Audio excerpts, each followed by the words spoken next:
Now, the Three Martini Lunch with Greg Corombos and Jim Garrity. And welcome, everyone, to the Thursday edition of the Three Martini Lunch, along with Jim Garrity of National Review. I'm Greg Corombos of Radio America. We have good, bad, and crazy martinis for conservatives today. And Jim, I guess the good news, even before we get to the martinis, is the D.C. area was supposed to get 1 to 3 inches of snow, but it was so warm the last couple of days, it just never got cold enough, so there was a little bit of rain, but it was still enough to freak a lot of people out, but no school cancellations in the area. Yeah, I salute Fairfax County Public Schools. Longtime listeners of this podcast know I get like 2 or 3 good rants a year about what wimps the local school board is and how the dew point gets too low. They say, cancel it for a week. No, they stayed open because there was no snow on the ground, which has not been a sufficient reason to stay open in the past. We had the occasional, it's going to be really cold, so we can't have the kids waiting at the bus stop excuse. But no, maybe north of the city they got more. But I understand, obviously the New York area is getting hammered. But Right. It's been a very mild winter. I almost could live with a snow day, Greg. I may regret those words. Be careful what you wish for. And yes, as you mentioned, it is supposed to be quite a bit worse further north, Philly, New York, Boston, and all the folks in the Northeast. So please stay safe up there. We should also tell you today that we're sponsored by ZipRecruiter. Right now, Three Martini Lunch listeners can post their jobs on ZipRecruiter for free by going to ZipRecruiter.com/free trial. More from ZipRecruiter in just a moment. So, Jim, we start with the good martini, which is almost a triple-barreled good martini. First of all, Judge Neil Gorsuch told at least a couple of different senators yesterday that he found Trump's public comments disparaging the judiciary disheartening and demoralizing. First, we heard it from Dick Blumenthal, so you never really know if he's actually telling the truth because, well, he's got a history. And secondly, Ben Sasse then said he pretty much said the same thing. Then Kelly Ayotte, the former senator who is guiding Gorsuch around Capitol Hill, put out a statement saying he wasn't talking about anything specific, but in general, any attacks on the judiciary are not good. So that should probably help him in his confirmation battle. Then the other good news on the judicial front is that Jeff Sessions is now the Attorney General of the United States. Yesterday, he was confirmed in the Senate by a vote of 52 to 47. Joe Manchin was the only Democrat to cross over. Everything else was along party lines. And so that long battle is finally over, punctuated, of course, by the Mitch McConnell-Elizabeth Warren battle, and McConnell invoking the rule by which Warren cannot disparage another senator while speaking on the floor. However, there was another senator's treatment that I think deserves a lot of attention here, Jim. This is Tim Scott of South Carolina, the only black Republican in the United States Senate. He decided to share some of the tweets he's received leading up to the Sessions vote and then had a little bit of analysis. Here's what he said. Here, first of all, the tweets. Anthony Burnham at Burnham R says, "You are an Uncle Tom Scott. You're for Sessions. How does a black man turn on his own?" Anthony B. from at Political Art says, "Senator Tim Scott is not an Uncle Tom. He doesn't have a shred of honor. He's a house Negro, like the one in Django." He also writes, I guess Anthony Burnham has been fairly active recently on my Twitter feed, "I'm a complete horror. A black man who's a racist against black people, a big Uncle Tom piece of fertilizer. Think for yourselves. You're a disgrace to your race." I left out all the ones that used the N-word. Just felt like that would not be appropriate. You see, what I'm surprised by, just a smidgen, is that the liberal left that speaks and desires for all of us to be tolerant do not want to be tolerant of anyone that disagrees with where they are coming from. So the definition of tolerance isn't that all Americans experience a high level of tolerance. It's that all Americans who agree with them experiences this so-called tolerance. Jim, obviously the tweets aren't the good martini, but Tim Scott exposing it and exposing the larger issue of selective tolerance. Overall, a good day for conservatives in the judiciary, I think. It is. And I just the observation on Scott would be everybody who speaks their mind in the public square is going to get some pushback. You think back to the Norman Rockwell painting of the Four Freedoms and the freedom of speech. there's a guy speaking at a town hall meeting, and everybody's kind of looking at him. And he's doing it without fear. He's not doing it without concern about retribution or the government coming after him or something like that. And the tone and the style and the culture has changed. If you come out and speak your mind, you will be hated. You will get messages from people telling you that they hate you. It is now part of the job. I would say part of the job. It's not just part of being an American. Free speech, for your ability to speak your mind, means that others have the free speech to express themselves in just the ugliest, nastiest ways. And for all the horrible things tweeted at Tim Scott, I wouldn't want any of those people thrown in jail most days. But one of the things you kind of, if for anybody else who looks at it and says, "Oh my God, it almost isn't worth it. I can't stand this." Every day you go onto Twitter, you go to social media, and you just get this bile thrown at you. I think there's a really good chance Tim Scott gets it worse. And Tim Scott gets up every day, does his job, stands for his beliefs, takes the slings and arrows of outrageous fortune. And I don't know, I'm glad he did that, because I feel like for almost every American, if he can take that, I can deal with whatever is going to get thrown my way this day and every other day. Excellent points. Anything on Sessions and Gorsuch? I don't know if we've necessarily reached the point where Trump promised that we would be tired of all the winning, but we're getting there, right? I mean, Sessions confirmation. I mean, the left pulled out every single lever they had. Couldn't get a Republican to vote against Sessions. Joe Manchin voted for Sessions, and obviously now there's talk. I think we got to think seriously about this, Greg, that there's going to be at some point some really good, principled, progressive, hard left. I'm picturing a Rachel Maddow type, or maybe Sally Kohn will run in West Virginia against Joe Manchin and the Democratic Party. Sally Kohn said last night she's planning on packing up her car, heading down to West Virginia, and spending the next 23 months doing everything she can to support a progressive alternative, to which Charlie Cook said, "Please do. I'll help you pack." Good luck with that. That's where we are. So again, I'm making air quotes as I say this, bipartisan support for Sessions. And by the way, if you said to me that Betsy DeVos was going to be the more controversial pick than Jeff Sessions, I would not have predicted that scenario. But again, this is a fairly solid Republican Senate majority. Former State Attorney General Luther Strange stepped in to become the new senator to replace Sessions, so the Republican majority of 52 seats is intact. All in all, Democrats can make a lot of noise. They can try to throw sand in the gears, but in the end, Republican appointees are going to be confirmed by the Republican-controlled Senate, which is good for Gorsuch, and it's good for the entire Republican agenda, really. All right, on to the bad martini now, and we go to Tucker Carlson tonight, the very popular new primetime show on the Fox News channel. Last night, among many other topics, Tucker was talking about what I referenced a moment ago, and that was the dust-up between Mitch McConnell and Elizabeth Warren, and her breaking the rule that forbid disparaging other senators while speaking on the Senate floor. Hugh Hewitt thought that was brilliant, which led to Tucker Carlson suggesting something that might raise some eyebrows. I am very happy. The last time a left-wing law professor led the Democratic Party, at the end of his 8 years, they were down 12 net seats in the Senate, 50-plus seats in the House, 14 governorships, and 900 state legislators. So I'm all for left-wing law professors becoming the face of the Democratic Party. Really? I mean, I don't know. I see your point. I think it's a smart point. But I also think, in fact, I'd bet money that if Elizabeth Warren had received the Democratic nomination, she'd be the president right now. Because she is in line with what Democratic voters think. She has a worldview. She can articulate it. I don't agree with it. But she's not just an identity politics person. She's got a consistent left-wing economic view that has a lot of support in the country. Jim, I don't think Tucker's the only one who believes that. A lot of people think that Elizabeth Warren is essentially the female version of Barry Sanders, only she combs her hair. But whether or not Bernie Sanders, not Barry Sanders. Yes. Now she can cut left as fast as Barry Sanders ever did to the Detroit Lions. So what do you think of that? Do you think she would have political traction on a national scale?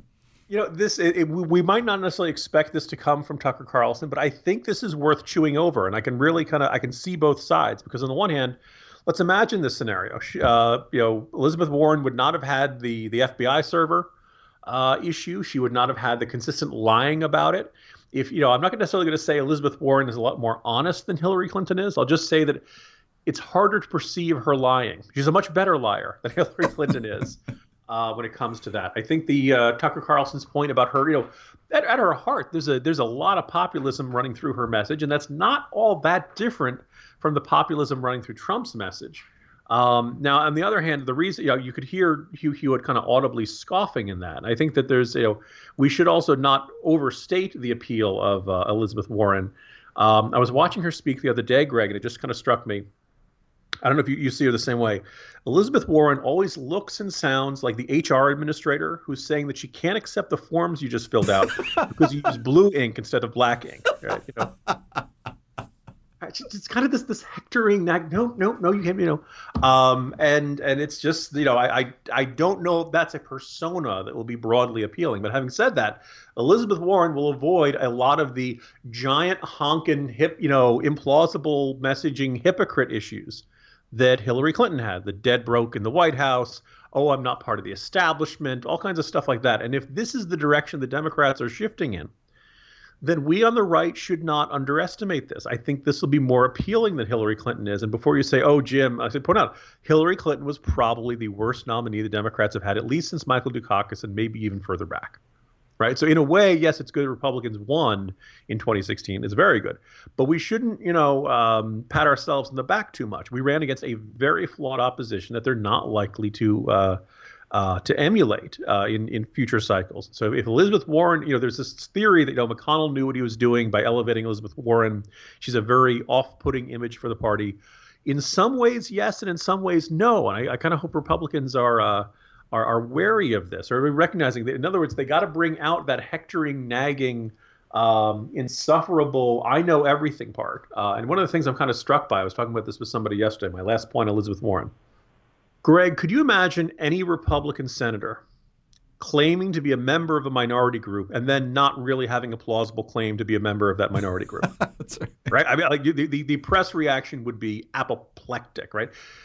If Elizabeth Warren were not a left-wing Democrat, she would be Rachel Dolezal, that woman who was head of the NAACP who was whiter than I am, okay? Talcum X was the nickname that got thrown around there, okay? So on the one hand, she has this built-in insurance that kind of guarantees this. On the other hand, I kind of feel at this point like, hey, wait a minute. She's not a minority. She pretended to be a minority in order to get an advantage that other minorities deserved. Like, I kind of surprised this hasn't really hit her more. Now, it's worth noting, I think the last time there was a poll in Massachusetts, the number of people who said she did not deserve re-election was 46%. I think the number that she did was 44%. So right. She's less popular in a home state than she might be nationally. But I guess I'm saying I just would urge Republicans not to sleep on Elizabeth Warren. And kind of recognize the idea that, you're getting screwed over by rich, powerful people. There's always fertile ground for that kind of argument.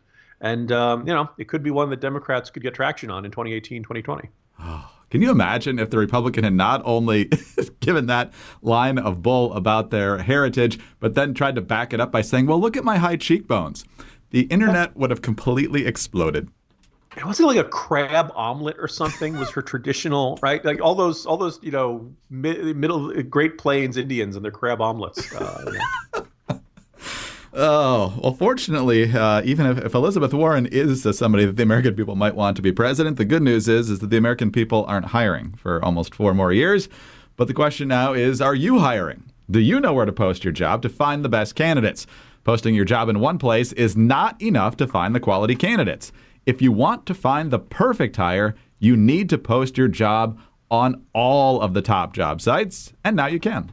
With ZipRecruiter.com, you can post your job to more than 100 job sites, including social media networks like Facebook and Twitter, all with just a single click.